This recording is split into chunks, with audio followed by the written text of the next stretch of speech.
If you want to, we the only three that watch, man. Hey. We are. Hey, man, I'll say this. What were you doing with your hands? It was you were doing what? Like, who just sends that text message through? Just like, hey, Ringo, you ready? Washing my hands. I was just telling you. I mean, I've already told you. Of all the things you could have said, you could have been like using the bathroom, washing my hands, just that. I could have said that. What's good, y'all? It's your boy Pat the Designer back at it again for another episode of the Windy City Breeze Sports Talk Daily. On today's episode, I found an article by Bear Goggles On that gives three really interesting stats that I think that Justin Fields really needs to improve on. I thought he did a good job of how he laid it out. And I wanted to bring that to the podcast because I thought that it would be a really good topic to get into, seeing as how everything's about what other people can do for Justin. These are things that Justin can do for Justin. Today is 5/10/2023. And at a minimum, at least we know Ringo washes his hands. Let's go.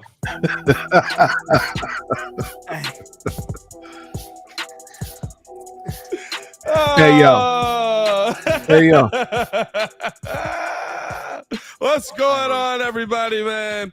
Appreciate you guys for tuning in and rocking with us for another episode of the Windy City Breeze Sports Talk Daily. You guys have been so supportive of all the shows that we put out here, man. Chicago Bears podcast, Windy City Breeze, Joel's Corner. That's coming soon. Don't worry about that. It's just old stuff in a corner with Joel in a rocking chair. But make sure that you blow this channel up.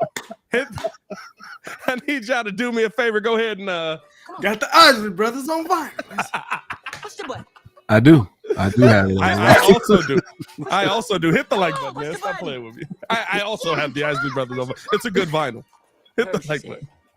Y'all heard what Sue Young said. Hit the like button, subscribe to the page, man. That's why I love having my brothers on the show with me, because we just be cracking up, laughing, talking about anything. Boys, let's jump straight into this, man, because like I said, I thought that Fansided and Bear Goggles put out a really good article about things that Justin Fields needs to improve on this season. And one of the first things that pops out to me, and really want to get you guys' opinion on this, is Justin Fields' pressure to sack rate with the Chicago Bears must increase. Now, that may sound crazy, but Justin Fields, it talks about in 2021, he had a pressure to sack rate of 23.8%, which is sixth worst in the NFL, behind just Tyler Huntley, Ben Roethlisberger, Zach Wilson, Joe Burrow, Baker Mayfield, all guys that get sacked quite a bit. Last season, that jumped up to 26.6%. He was behind only Russell Wilson, Matthew Stafford, Deshaun Watson, and Baker Mayfield. And it's also the fact that, listen, it does go into the fact that he gets pressured on 45% of his snap attempts. He's got pressure in his face. But I think it also goes to the fact that when you look at what Justin has done over the first couple of seasons, right, the indecision that has been there, the now granted, it has to come on the fly, but the indecision in the fact that, okay, I got to make this, do I pass this, do I run this, do I have the receivers that are going to catch this, all of those questions. One thing that Justin Fields definitely needs to improve on. What do you guys think about that one? I don't understand why there's so much scrutiny. Like, he doesn't have the tools to do what you needed. Like, they want him to sit there and get his head knocked in. He holds the ball too long. Well, if you don't have guys that can catch the ball, you don't have a line that can protect you. So he had to run. I don't understand what of course he's going to do that. I think this is the year that we finally see him be a capable quarterback. I mean, I don't know if it's 4,000 yards passing, but maybe 3,500. 3,000, 3,200, somewhere in that range. I don't think that here's the thing. It's scrutiny, and yes, it does go to the fact, like I said, he's pressured on 45% of his dropbacks. That's a terrible stat. But it does make a statement that Justin Fields is also helping with some of those 55 sacks that he took. It's not all on the offensive line, just letting guys get in his face. There are some times where Justin Fields is making decisions that are prolonging the play, which if you even keep going, as we keep going through the articles and different stuff like that, They actually talk about that. The second one is him releasing the football quicker, making decisions quicker, and just trusting what's actually on the field. Now, again, I get it with Byron Pringle last season. Right? Like, it's a little bit different to me with Byron Pringle last season. Like, I get it. But there was a point where it didn't feel like Justin trusted the system that he was in, or maybe he didn't trust the receivers that he had. And I guess I can understand that, but you do have to kind of change those things coming into this season, because now you don't have that excuse. That's really what this is all about. Those are the numbers, but you don't have those excuses, or you shouldn't have those excuses coming into this season. Yeah, but they're planning for him now. So that the first few games of last year, the New England game was probably the first game where they schemed for his ability and talent. He didn't look that bad. He looked great against New England. So, earlier in the year where like the 49ers game, they didn't look prepared. Of course, it was a monsoon that game. First game of the year too. Huh? It's first game of the year. That's what I said. The first game of the year. Yeah. But my point is, you have all year to lead up to game one, and you don't have the scheme, the plays in place for him to win. It's like they finally figured out, like, hey, you know what? He could do some things, and we're really going to get ready for New England. But that was like, what game was that? Was that like week 4, week 5? New England was like week. That was because that's when we did that's when we did the Bulls and Bears. That was like week 6 or 7. Simul joint. We did that simulcast on that. Because I think the bye week was right after that. We came back and had was that the Washington game? I thought they came out of the bye week. It was. Maybe they came out of the bye week with that. No, I think you're right. I think they did come out of the bye week with that. Yeah, I'm gonna pull it up because I just feel like this is all like people are like really overanalyzing all this stuff. We know he's gonna be better because they got a scheme. They got and hopefully this line gives them enough time. I'm sorry. I didn't see Braxton Jones turning into an all-pro anchor at the left tackle. I seen a guy getting bull rushed a lot. I've seen him getting pushed back into Justin Fields a lot. I've seen a lot of Justin Fields doing that amazing, counter move when he outswims a defensive end and then he takes off. Like, it was a lot of him getting hit, so he had to make those, those plays. Well, I think it just comes down. Go ahead, Stefan. Yeah, I think what it is one, you're right, Joe. Like he absolutely did not have the same weapons. He doesn't have the same weapons this year that he had last year, which I think is gonna help him. He does hold the ball entirely too long, but I wanted to pull up this comment from that's what it was there. They had a Thursday night game the week before, so it was like a mini bye week. That's exactly what it was. Yeah, it was like a mini bye because that's when we did the simulcast joint. But then even here, right? This comment by Coach T, I'm like this. Everybody's already saying like this offseason, like he's light years ahead of where he was last year. So my thing now is really can Getsy turn it up a notch and be like, okay, well, they already know that he's about to use his legs. We already got the number 1 rushing attack, as we've been talking about ad nauseum. Can we actually draw something up to now put those 30 to 35 points on the game that we need, up in the game that we need to win these those 6-score games that we had last year?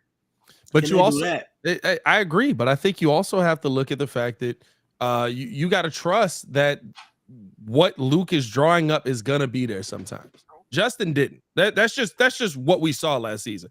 Justin was trying to wait for these windows to open that are never going to open in the NFL. Right? Like sometimes you got to throw to the spot. Sometimes you got to throw to where that receiver is going to be. Sometimes you got to throw your receiver open. That's what being a really good quarterback in this NFL is.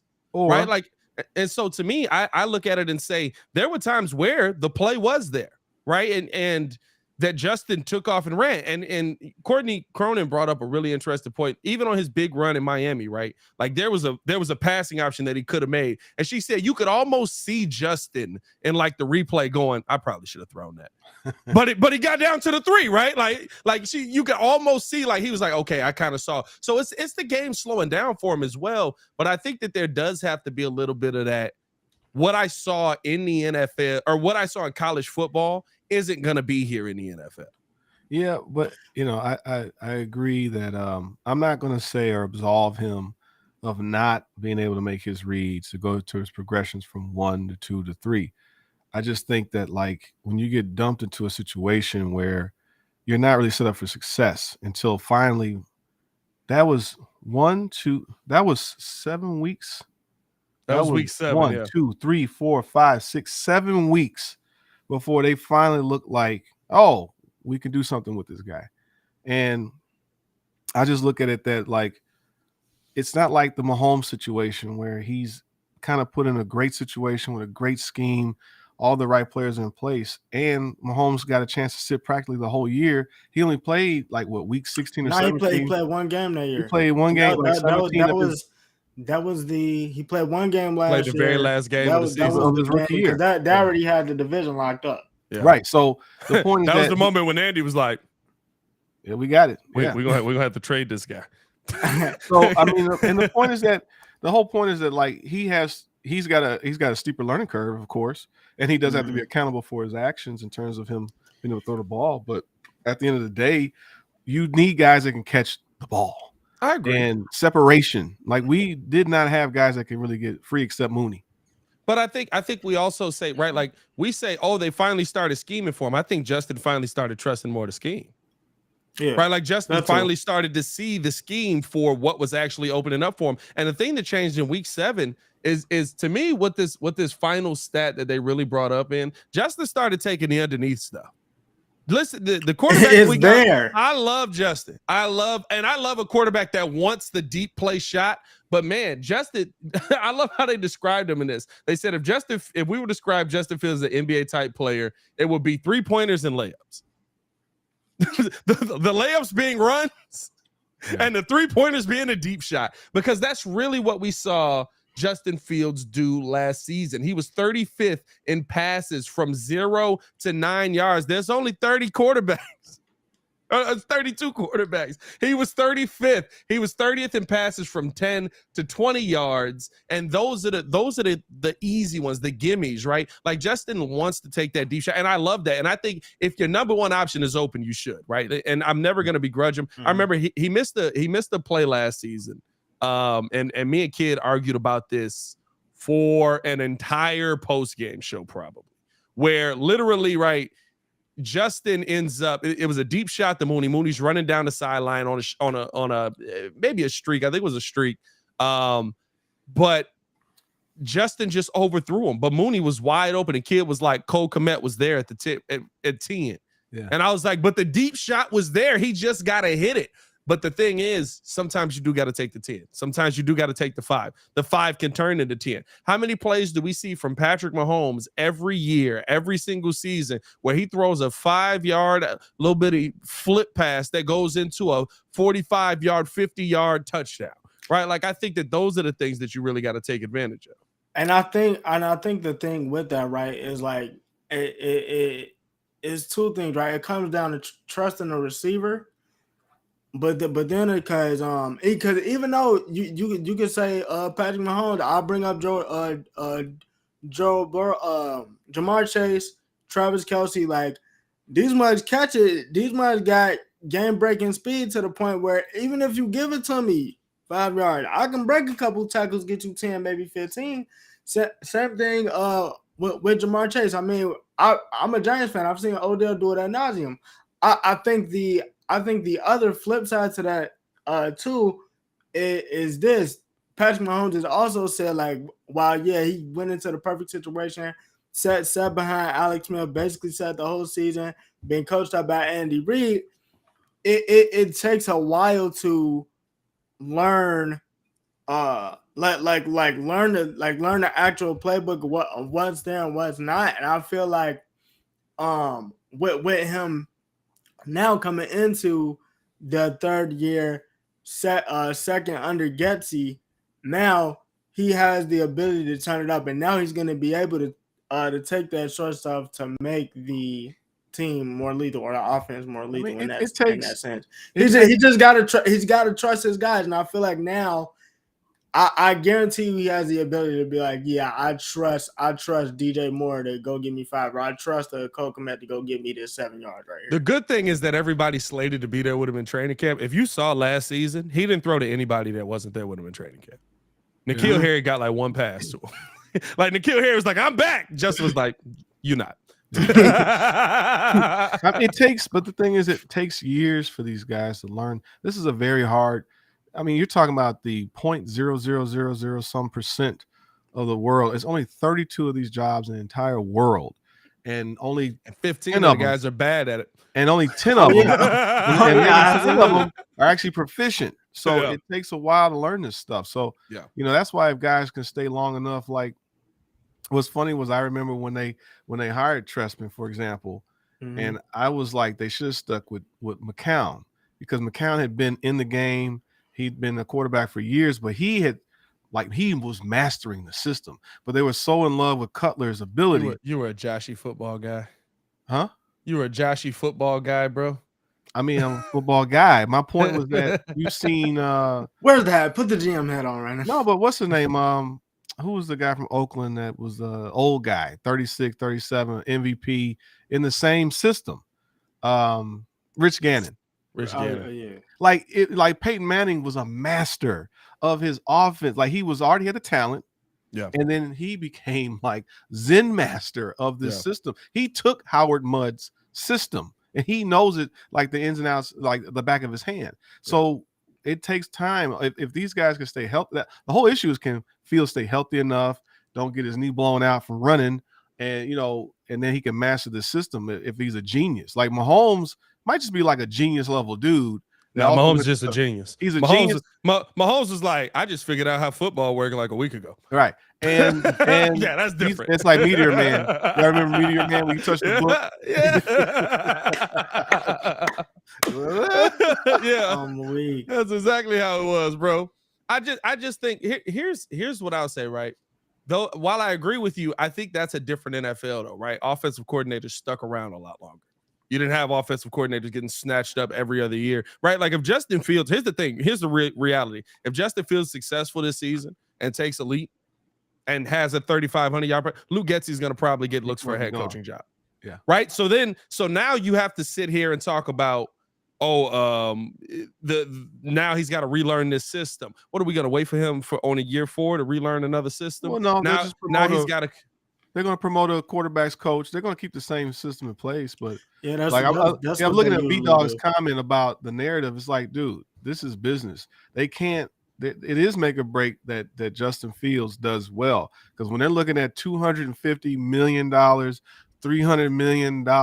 Yeah, no, this is it's not they a need narrative. him to do well because they're not going to tie this money up. No, like it's here's the thing. It's not just the narrative, right? He says, V-Dog, shout out to V-Dog, always commenting and been with the channel a long time. Says, let's start with this narrative of this make or break year for Justin. Our new president, Kevin Warren, has prior relationships with Justin. I don't see a scenario where him or Poles move on from him. I do. If Justin Fields comes out and gives you 2,500 yards, 14 touchdowns, and 7 interceptions.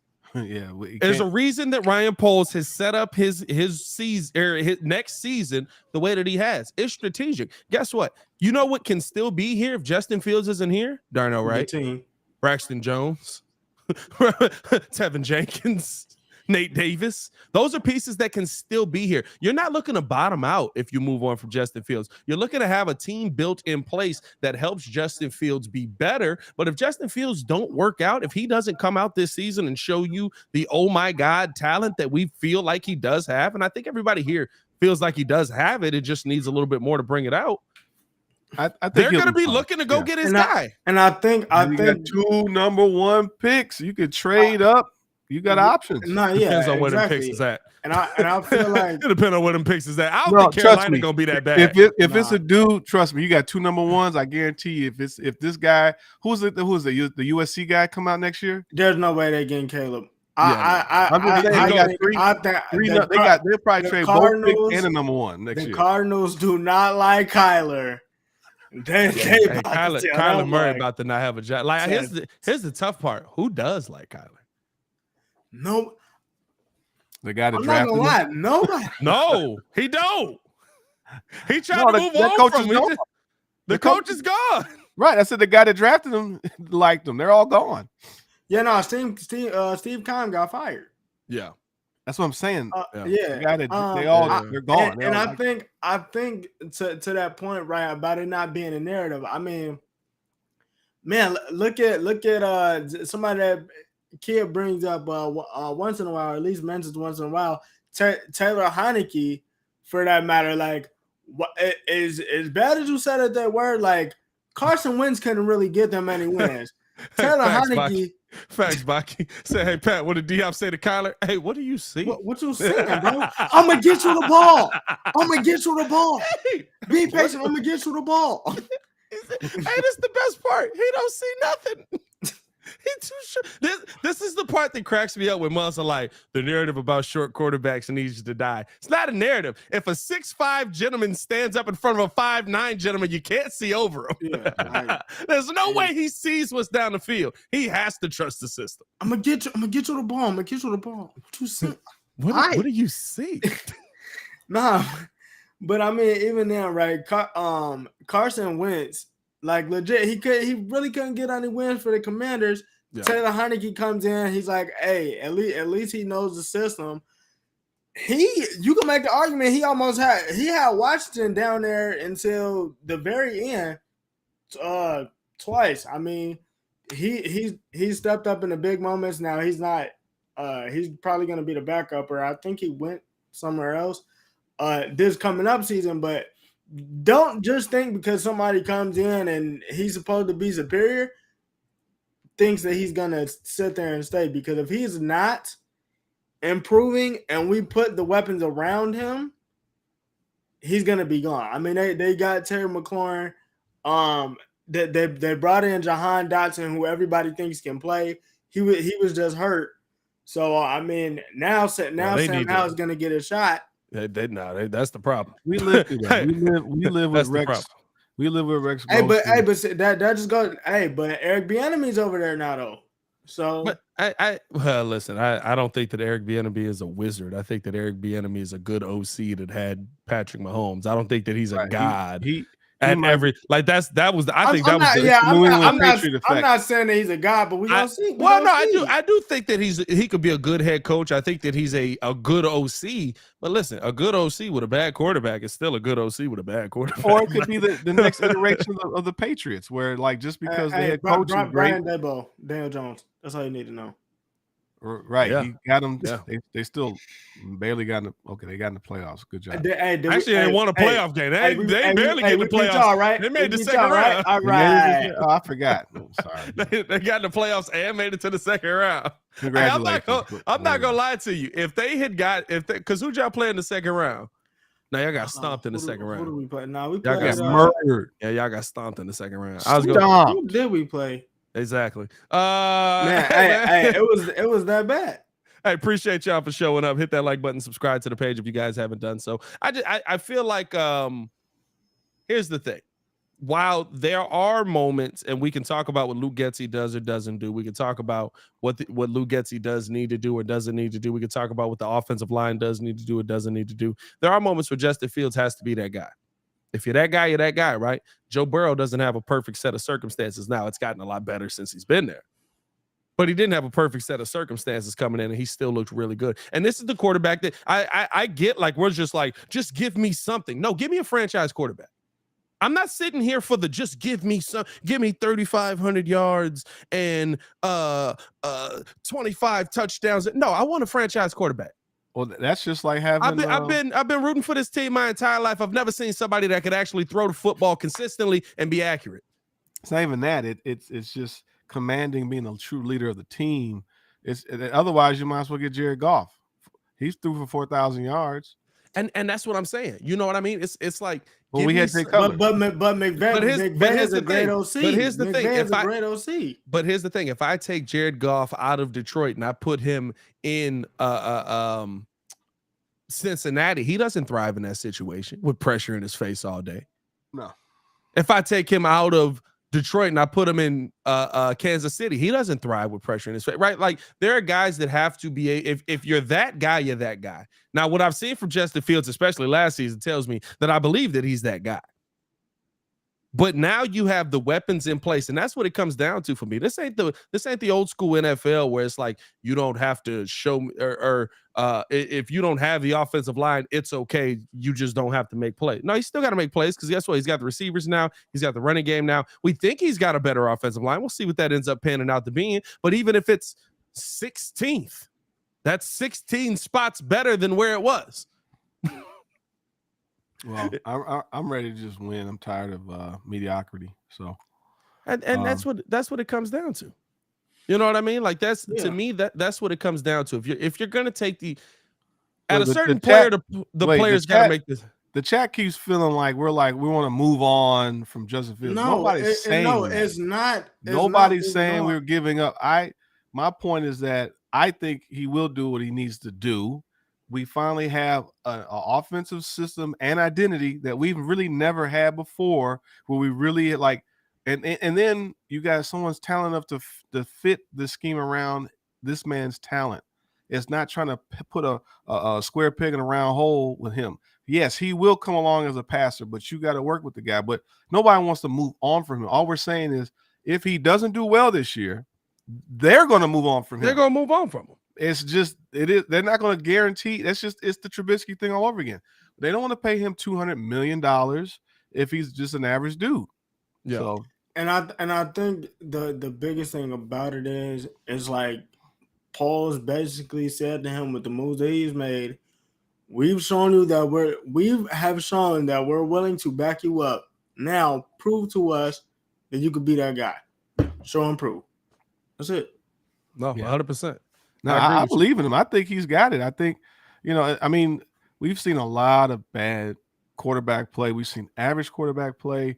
We've seen flashes. Like, to be honest, I think Trubisky just didn't have the right parameters for him to be successful, because it's like we've seen some good things out of him, but his accuracy, deep ball accuracy was not good.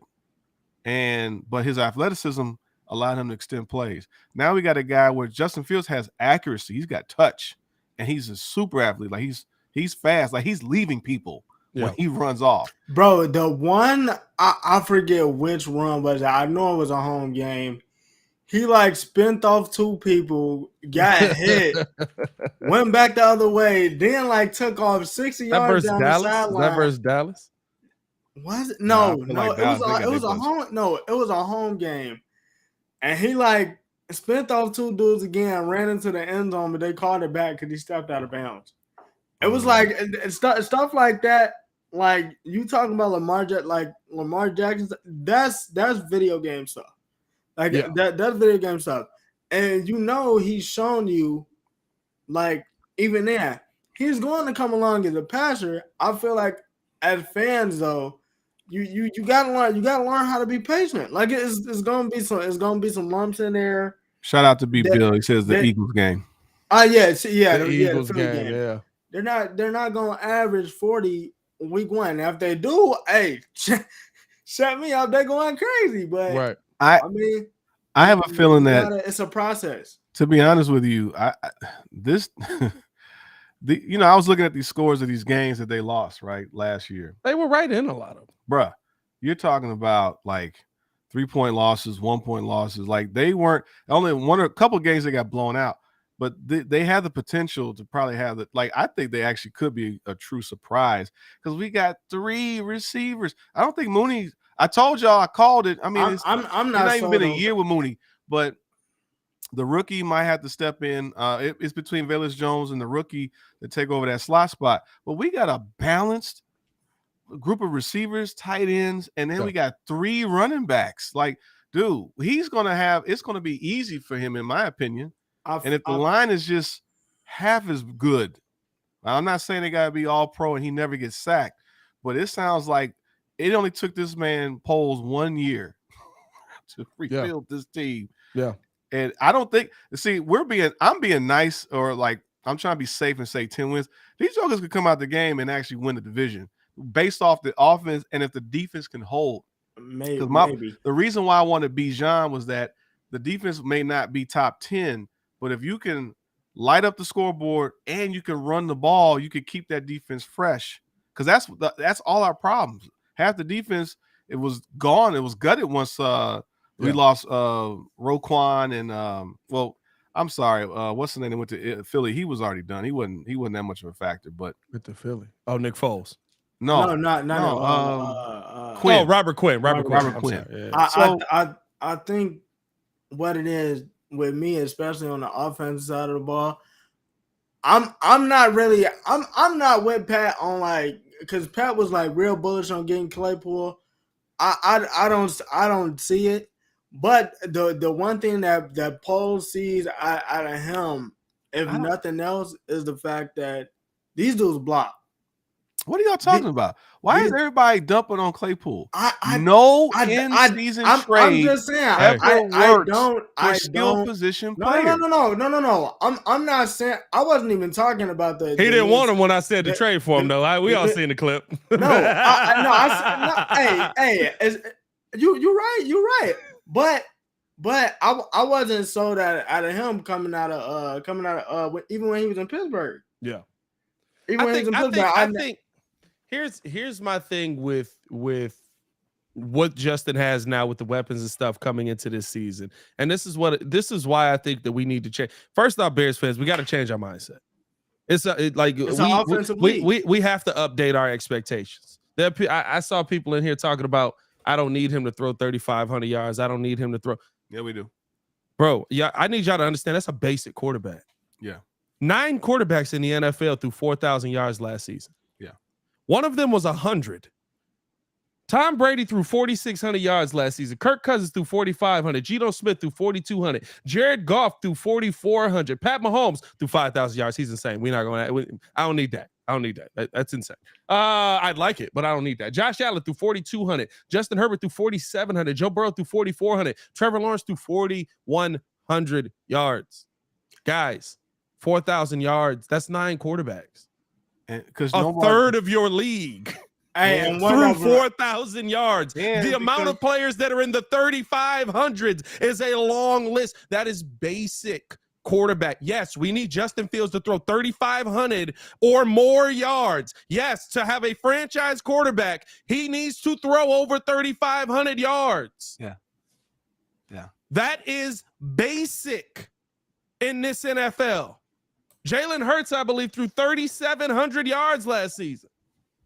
Even though I think he was 37. Hold on. Let me see. Where we at? Let me look up Jalen Hurts real quick. Like this is not a crazy bar that I'm setting. I'm setting basic quarterback bar. He threw for 37.01. Literally. But I mean, I think the thing with it though, you do need the 3,700. 35. I mean, he had 22 passing touchdowns as well. I expect something like 3,700. Now here's the thing: if he runs for an extra 500-600 yards, the things he needed to though. That's what I'm saying. I'm not coming into this season sitting here talking about, well, it's the system, and yes, it's this, and yet there's dudes on here that I'm gonna be honest with you. The system looked crazy sometimes this year. Kirk Cousins' system looked like, hey, just get that John and Justin Jefferson. Great system. And then that's why the whole Bills game, it was that. Hold up. Trevor Lawrence, half of the season, the system sucked. Yeah. They were what were they, 1-8? He threw for 4,100 yards. They were 1-8. They started all bad. But what are we talking about? But to that point though, right, bruh, everything that we've been saying, chat, if nothing else, y'all have to remember, bro, it takes time. It takes time. Like it takes talent. He's going to be the thing. Trevor Lawrence showed us. Trevor Lawrence showed us. It takes talent. I know. Trevor and Justin started clicking pretty much around the same time. Trevor also had talent. It takes time and talent. He's gonna throw even more yards now that he's got Calvin Ridley. But yeah, man, like the 3,500 needs to be there. And anything less than that is we've seen some heartbreaking bonehead. Bad plays. No. We've seen drops from our receivers, like heartbreaking, like where your game plays are not extended because dude couldn't catch across the middle. It's like we've had serious drops, like almost. Who was that idiot? Was it Miller that would drop every touchdown that was thrown to him? Oh, Anthony Miller. Yeah, like Anthony Miller was decent, but couldn't keep his shoulder in place. Like he would catch a touchdown and his shoulder would dislocate on the way down. I'm just saying, like we had last year was a lot of bad, like stone hands, can't make the catch that we need, and so there's promise that one Claypool knows the system now. Yeah, and we got a number one with DJ Moore. And we got 2 tight ends that can catch. But see, even this, shout out, and I love that we just having a back and forth with the chat today. I'm not gonna lie. Coach T said, "Nah, Pat, they all have way better coaching systems. Doug Peterson is a Super Bowl winning play caller." I believe. Doug Peterson looked like an idiot the first 8 weeks. This is Jacksonville's games. 22-28 versus Washington, who's god awful. They lost the first game of the season. Washington was awful. We shouldn't have lost to them. They beat Indianapolis 24-0. Then they lost to the Chargers 38-10. They lost to Philly 21-29. They lost to Houston 6-13. They lost to Indianapolis again 27-34. They lost to the Giants 17-23. They lost to Denver. They lost to Denver. That's bad. They were 2-6, 17-21. Vegas, they finally beat somebody. Derek Carr, what'd you do with Devontae Adams? Kids in the chat, shout out to him. They finally get a win. They lose to KC, expected. They beat Baltimore. They lose to Detroit 40-14. Where's this amazing play caller on the offensive end coming? Right? Here's my point. That guy in that season that I listed, they do run off a slate of wins after that, right? Tennessee, they win. They beat Dallas. They beat the Jets. They beat Houston. They beat Tennessee. A lot of points in those games. I'm not going to lie to you. But here's my point at the end of all this. That guy threw 4,000 plus yards. That's the bar. What are we talking about? I just listed you 8 games where they didn't score over 13 points. That guy threw over 4,000 yards. Like, come on, dog. Like, we have to change our mindset. No, mediocre quarterback play is not acceptable anymore. And the point is, like, in a league where you can go 2-6 and throw 4,000 yards. I think everybody, like, in the words of the guy from that team up north, just relax. I think we got it. I hear you, V-Dog. Like, we all believe in this guy, and I think he's got it. Because from what I've seen from the eye test that I've seen for over how many years I've been a Bear fan, I've seen a lot of Shane Matthews and Cade McNown. Oh God, I've lived through a lot of that. Oh God. Hey, I'm not gonna lie to you. I asked Jason McKee. I ain't gonna say go in depth with the conversation, but I asked Jason McKee today. I said, "Hey man, what was y'all thinking in that game? What, the Super Bowl? Where no, in the Arizona game when Rex Grossman just ran backwards, turned around and just threw it up there for a pick? Like, what was going through your mind on offense, bro? When he just like, what did you see? You know what I'm saying? But he was just like, he yeah, I mean, it was one of them joints. Rex was frustrated. Remember, that dude was the NFC Player of the Month. That game, they had figured him out. Bro, so it was like, it was wild. I think the first 6 games of the season, like I forgot about that. If you go back and watch the first 6 games of that season, he looked like a god. It looked like we had a franchise quarterback. He was, because we waited like almost 2 years for him. He got hurt in his rookie year. Like he hurt his wrist or something. Yeah. And then he came back and he got hurt again. And so this was like 5. He hurt his knee the second year. So he came out on fire, and then they figured him out. He's just too short. But that was like a glimmer of like, oh my God, we got a squad. We're gonna have a run, with this team. Yeah. And if you can't get the quarterback right, you're never gonna, like, you gotta at least be in play for contention. And so to finally, maybe looks like we got it with Justin Fields. I'm excited. I think he could do it.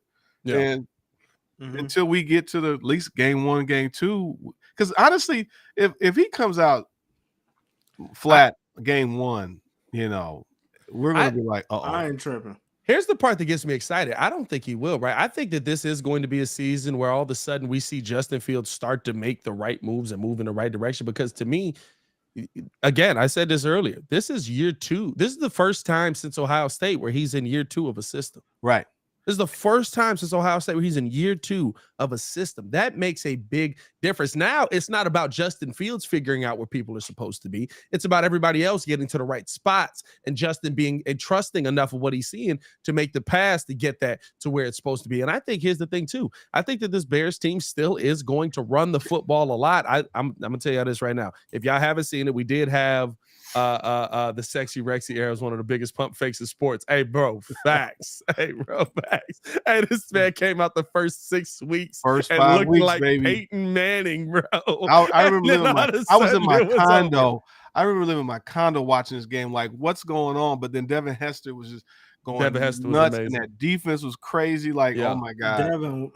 I'll say this. I listened to we interviewed Rashawn Johnson on the Chicago Bears podcast today, talking about kind of how this offense is going to go, and what's going to be a real workhorse of this offense. Man, you can feel the leadership of this dude through the computer screen. Dude, this interview. I'm telling you, just the way he talks. He got an edge to him. And I'm like, he got a chip on his shoulder. I don't know. I'm not going super far, like you said, right? Like maybe it's the Barry Sanders behind was it Nate Thurman? Barry Sanders was I'm not gonna lie though. You can just tell when the way he talked, because it's like it's real soft spoken. Bro, he was no nonsense. Like, he just ready to like, bro. Once we get on this field, the first person I see. Hey, bro, he was real no nonsense, man. It was so good to just talking to him, and I'm sitting there trying to get him to laugh and stuff like that. He like, yeah, you know what I mean. We gonna make this happen. And he got a whole lion. He got a whole lion picture in the. I was like, I like this. I'm like when I was looking at it, I'm like, no, he's a killer. Come on, bro. That was his mama lion picture. Come on, bro. He back home, bro. He back in the back. Hey, bro, you know that's a black household. You got the lion up there. You got the black statues. You got that one picture of like the mama, the wicker chair, and you got that one picture of like the mama holding the African mama holding her baby. Man, with a basket on her head. Black woman with the fro. We had my black woman with the fro. Yeah, you got that one too. Hey, man, that's a staple in every black household out here, bro. Yeah. My dad used to walk in the house just like, what the heck is going on? Was it Eric Kez, Mike Glennon, worst quarterback? Hey, you know what? We need to do a tournament. I'm gonna tell you about this though. Quarterbacks, because he's not the worst. There's another. I think it's a Jonathan. Cade McNown is the worst. We need to go through a list of like Cade McNown is had a game where he didn't cross the 50. The thing about Mike, he didn't cross the 50. Henry Burris is the worst quarterback. I saw that. Like he was bad. I mean, I think the thing about it is though, Mike Glennon was bad. I told Pat, if y'all remember the Jazz Man statue. Yo, when they first got Mike Glennon, I was like, bro, he gonna last 4 games. And then as soon as they got Nick Foles, I was like, bro, Mitch probably gonna play 4 games and it's gonna be a wrap. Yeah. Yo, once they got to the Atlanta game, Hockey got it. And Mitch. That's who I was thinking. Jonathan Quinn. I was like, who's the one? Because one of them stole like $1 million. No, another guy. Another guy signed $1 million, got off the couch. He quit literally on the Bears. It might not even be Jonathan Quinn. It was another guy. Todd Collins in there. Cordell Stewart. Cordell Stewart was Cordell Stewart was Ohio State. No, there was a guy. I think he came from Kansas City, and they signed him. And they paid him $1 million, and he basically barely played a game and quit. Like he didn't play that at all. He stole money from the Bears. I ain't gonna lie to you. That sounds like a great business decision on his part. He said, "Let me get this mail and get up out of here." He came out. I want to say, how long ago was this? I want to say like 06, 07-ish. Post Super Bowl. Another black staple. The floor model TV not working with the smaller TV working on top. Bro. Hey, my granddad got that. Yes. Oh God, that was Oh, Hey, dog. what about the fish you press play on and then you get to singing? Y'all ain't had Hey, that the big mouth Billy Bass, bro. Hey. Everybody had the big mouth. I don't know if that was No, we a didn't have black that. staple. I didn't have that. I use suburban. not I don't know if that was. I don't know if that was a black staple, bro. You know what I mean? Hey, kid. Here's the thing. That wasn't even a poor thing. Kid said, "On God, we was never that poor." That wasn't even a poor thing. It was the old school 1980s TV that was just a piece of furniture. So you just didn't get rid of the furniture and put the other TV on top of it. The top used to open up on my grandfather's, and there was a record player in top. The record player still works, so he wasn't getting rid of his radio. That was my grandmother's house. Oh, dog. Plastic cover front. Everybody had that though, Coach T. Hey, man, plastic cover on the furniture. Hey, bro, that's the worst nap of your life, bro. Especially in the summertime, bro. Todd Collins. I said Todd Collins. Is that what you said? Okay. Yeah, I said Todd Collins. Todd Collins had a weird face too. Yes, he played one. No, did he win? 1-0. No, he was bad. Did he win? No, not He came from Kansas City. I think it was Todd Collins. He quit. Did he win? No, not at all. Maybe he started one game. Hey, that's tough, bro. That's tough. Appreciate you guys for tuning in and rocking with us, man. Hit that like button, subscribe to the page, man. We do talk Chicago sports daily on this channel. It's the only channel talking Chicago sports, How Chicago Talk. Hey, boys, let's finish out with this one. I talked about this earlier in the day. Are y'all disappointed that the Bears are not going to Germany, or are you like me that it's like we didn't need that pressure on our backs? Who cares? No, I hate them. I'm glad they're not going. I think it just messes with everything. You're in terms of as a player traveling, hey, dog, doing all that to go get your butts kicked. Hey, I guarantee you though. I guarantee you though. They gonna win. Hard knocks. Hey, if we win, I don't think we're gonna get hard knocks. I don't want them to though. That's the thing. Like, I don't know why the good teams don't want that. We all the bad teams take. And I don't want it like because they got the hard knocks now where it's like in the preseason and then you got the one for the season. I just don't want the one in the season. I don't want the one in the preseason. I think the preseason is more important. It's all hype because you gotta actually like implement stuff and get stuff in play. Yeah, I hope that. And here's the thing. This is what this. I forget who I was talking about this to me. I was on the phone with somebody, but the Bears are still the charter franchise, right? If they say they not doing hard knocks, they're not doing hard knocks. like that is the perk of being the founder of the league that is $1 billion league. Right. Well, and they finally figured out that they have a charter franchise.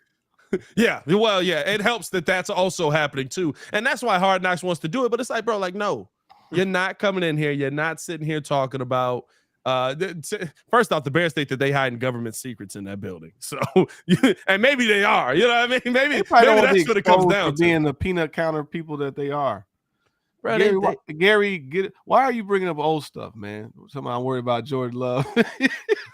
Hey, no, low key. You do be worried about Jordan Love, bro. I said no. Well, my point was I'm not going to disrespect the young man, especially as a black dude in the NFL. Ain't a lot of black quarterbacks. I'm not going right now. It's enough black quarterbacks in the NFL now that's starting on teams to say that he probably not going to be good. But I said that this is my take. Listen, right? Like, must sitting here like the black quarterback narrative is dead. He's not smart enough. Every team has one. Every team has one. They're a commodity now. We just drafted 4. The 4 of them just got drafted at the top of the draft. The white guy fell to the second round, bro. Like, the scrutiny that they're put under is like you have to be this way. They have to act like this because leader, leadership, leader. Crazy. All I'm getting at is that I'm not saying. I mean, what you want them to come in, moonwalking into the building? Like, what? Like, how do you want them to be? The quarterback should be the leader. No, all I'm saying, we know that they should be. All I'm getting at was that I'm not going to discount the guy that's been sitting in the system for three or 4 years now. So if he's half as good as anything, that's still dangerous. I think he'll be okay. Hey, I said this on the show today. I hope that Jordan Love is just good enough So I heard that. That they can't move on the Daniel from. Jones. Yeah, The Daniel That they Jones. can't move on. No, Daniel Jones is bad, and y'all just kept him. I don't understand that. But I hope Jordan Love is good enough. Hey, he won you a playoff game. So No, he won you a playoff game, buddy. I just hope that Daniel Jones is good enough. I'm not Daniel Jones. I just hope that Jordan Love is good enough that they can't move on from him. Right. That they got to pay him like a 5-year deal that like right just strings them along. And they're like, we can find another one, but not right now. No, you know what we want to be? Joe Flacco. I don't know about Hey, that. Joe Flacco got a Super Bowl. Hey, Joe got a Super The Bowl. defense got him the defense got him the Super Bowl and a running game. The defense got him to the playoffs. And that dude, playoff Joe was different. Hey, Playoff Joe was different, bro. No, and they turned the lights off. They turned the lights off so that Kaepernick couldn't win that Super Bowl. Okay. All right. They turned the lights off. Hey, low key. Hey, nonsense. They cut the lights off so that the brother couldn't get it. Yeah, they cut the lights off. We don't know what happened. We don't know what happened. I'm not gonna lie. Since we got a couple minutes left in the show though, I do got something I want to run by y'all. So I was Lamar listening. Said Daniel Jones a thief. No, he is. Daniel Jones, Todd Collins. He is. But I was listening to I was listening to the Paul George podcast, and they had Carl Anthony Towns on there.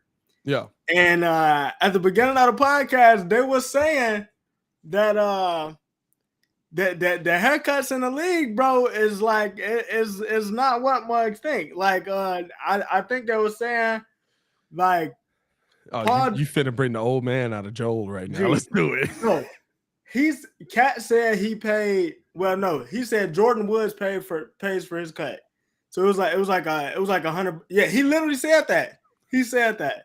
He was big. I love my girl on the show. But she is my line. Nah. But he said that she paid. I think it was $100.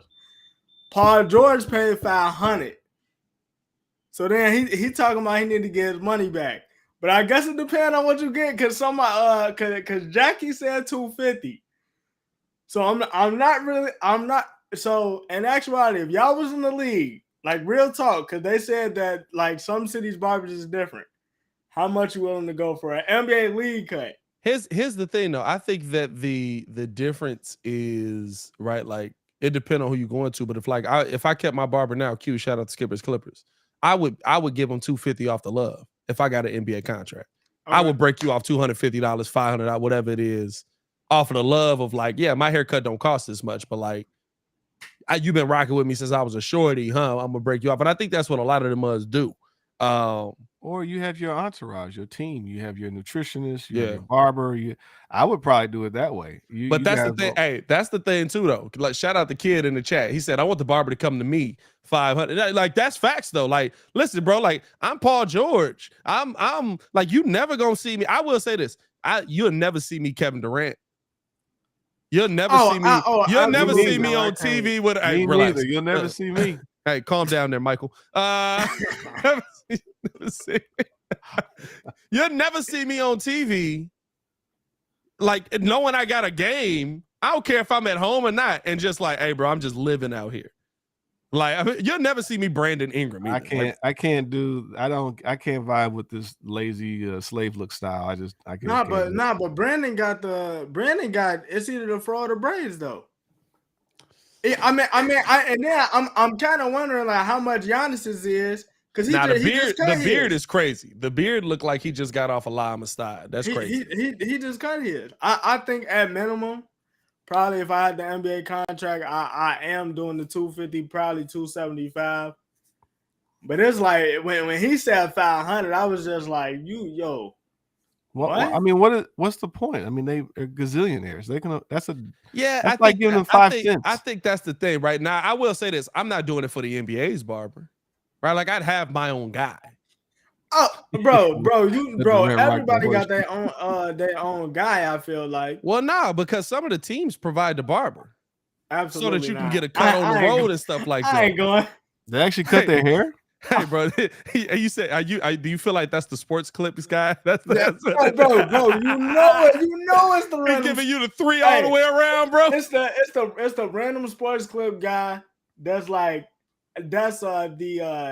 nutritionist on the team cousin. Yeah. Or something, and he finna cut your hair. Nah, I'm cool.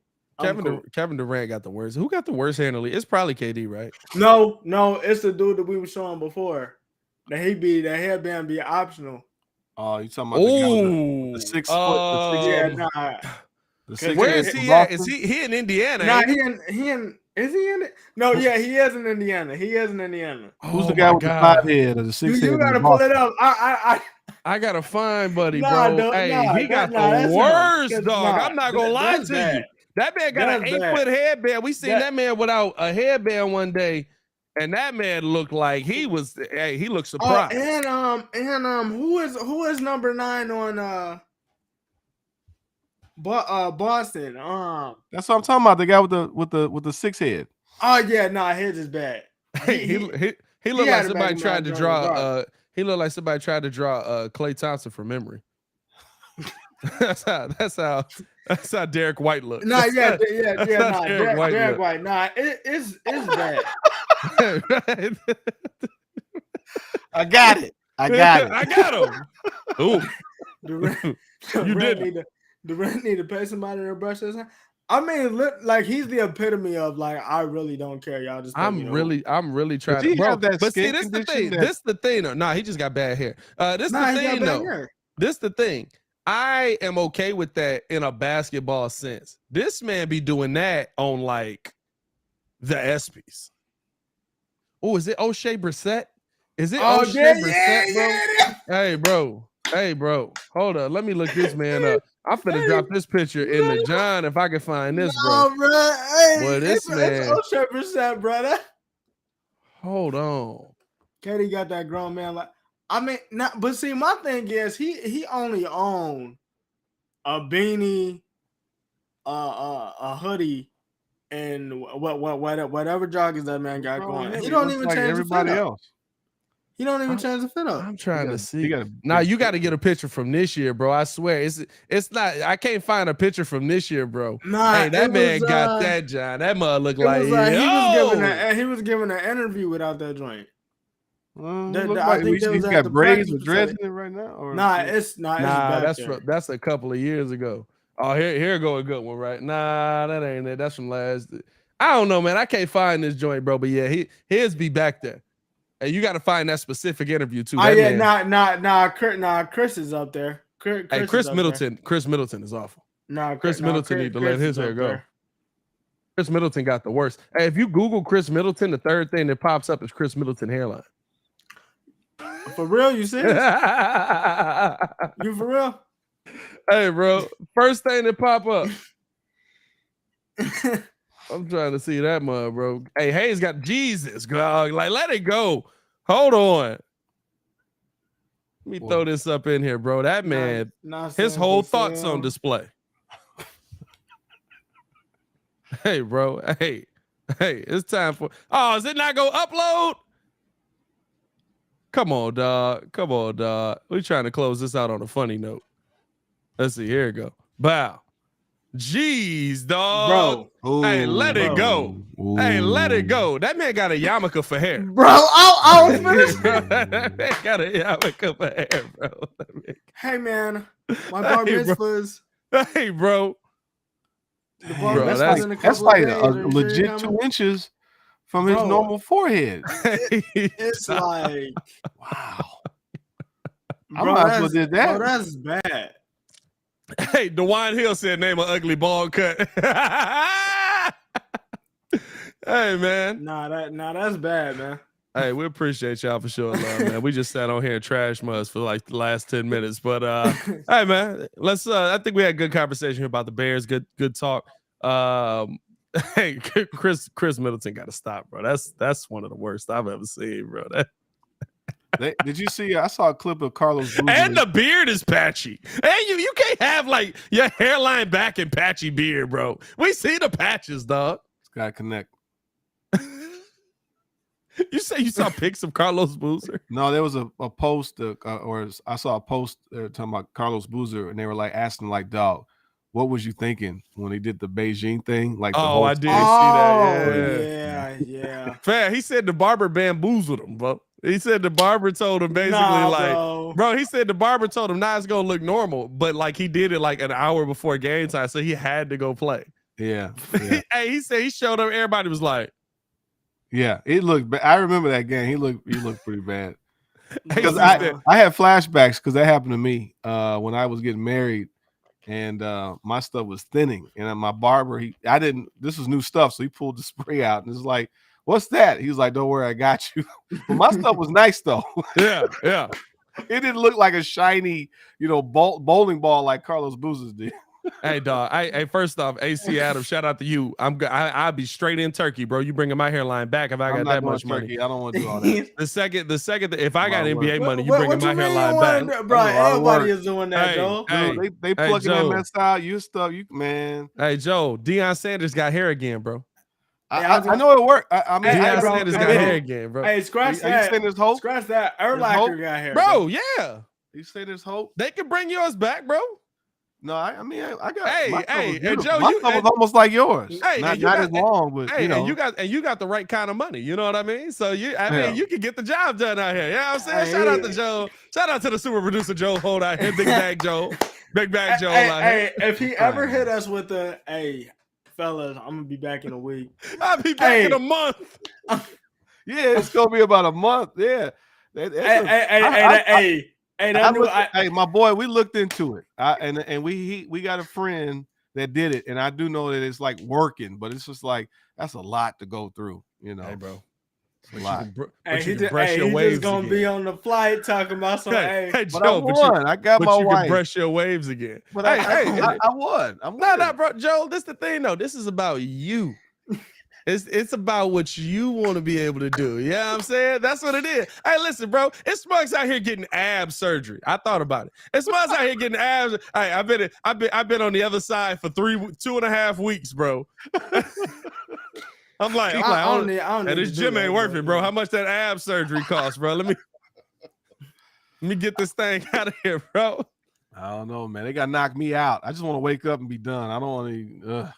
They plucking all that mess out and what they do, bro? It's real surgery. You're not awake for it. No, some of that you are, dude. I saw that process. It's crazy. How long ago did you look? I stopped dreaming like a year ago or two. I don't know. Oh, yeah, they did update it. The Turkey doing some good things. I hear Joe finna come back with dreads. Joe come out dreaded up. Joe, be honest. You got a couple brushes in the drawer right now. Because of my eyebrows. Nah. Hey, Joe, my brush. I still have my brush. You know, as soon as he comes back, Joe like Squilliam out here now. That mug gonna be. How's the eyebrow? Brushed and valuable. Just the one eyebrow going across the whole. Hey, man, we appreciate y'all for tuning in and showing love. We're going to get up out of here, man. For the super producer, Joel Ho, and, of course, the man, the myth, the legend, Stefano John, formerly known as Ringo J. I am Pat, the designer, back at it again. Y'all stay safe out there, Chicago. Peace. Red Nation, are we here? The best show for Chicago sports.